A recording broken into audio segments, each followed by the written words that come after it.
छानपैकी कोथिंबीर मिळाली आहे, सुंदर वास येतोय. आणि आज आपण या कोथिंबीरीची छान अशी भाजी करूया. त्याच्यासाठी आधी प्रथम काय करायला हवं आहे आपल्याला, तर ही कोथिंबीर अशी छान निवडून नंतर छानपैकी धुवून चिरून घेणार. आणि मग मी तुम्हाला पुढची कृती दाखवते. धुवून चिरून घेतलेली आहे. आता मी तेल फोडणीला टाकते. भाजी फोडणीला टाकण्यासाठी 2 चमचे तेल घातलंय. मोहरी टाकूया.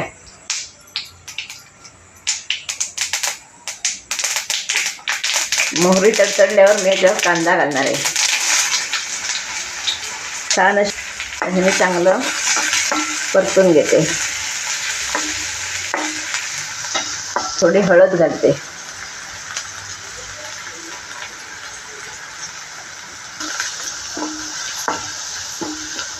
ही भाजी खूप छान लागते, एकदम वड्याची टेस्ट येते त्याला.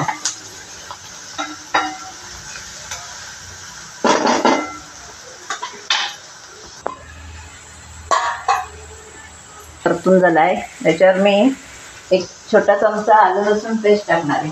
लसूण आणि मिरची अशी पेस्ट टाकणार आहे. हे बघा, 1 चमचाभर. मस्त वास येईल.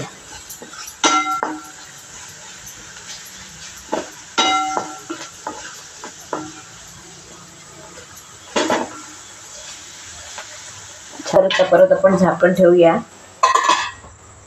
हे बघा, आता आपली चांगली पेस्ट परतली गेली आहे. कोथिंबीर टाकणार आहे.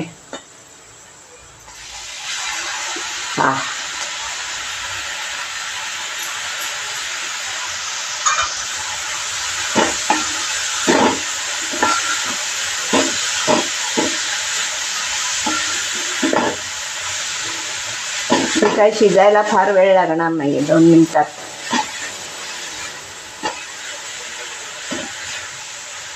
कोथिंबीरीचा पळवा म्हटलं तरी सुद्धा चालेल हा.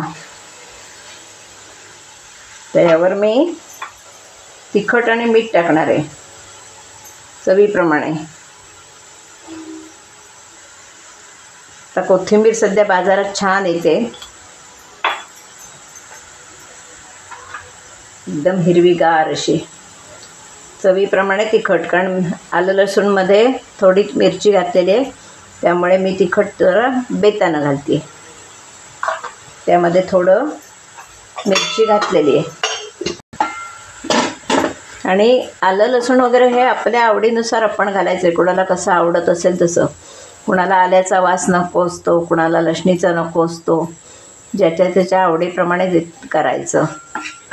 आता हे आपलं 1 मिनिटभर मी झाकण ठेवणार आहे. नंतर त्याला बेसनाचं पीठ लावणार आहे. आपली खमंग भाजी तयार. आपली छान भाजी शिजलेली आहे. त्याच्यावर आपण 1-2 चमचे बेसन लावणार आहोत.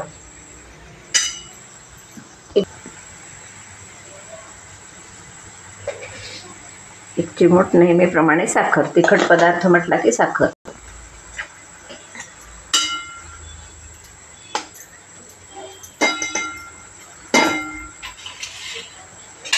हे 2 चमचे मी बेसन घेतलंय, ते आपण या भाजीला लावूया. कोथिंबीरीचा पळवा.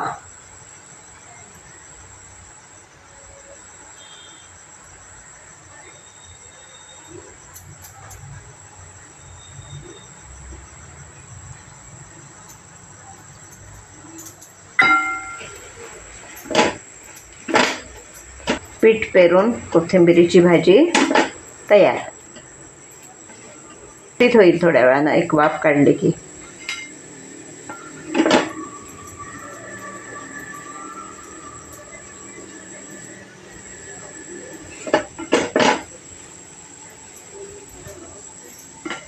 आपली भाजी छानपैकी झालेली आहे.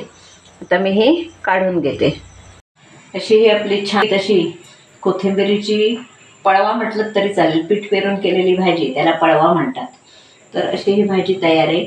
याचा व्हिडिओ मी कसा केला, त्यामध्ये काय काय घातलं आणि भाजी कशी केली हे तुम्ही बघा. आणि माझे व्हिडिओ जर तुम्हाला आवडले तर लाईक करा, शेअर करा, सबस्क्राईब करा, बेल आयकॉन बटन दाबायला विसरू नका. धन्यवाद.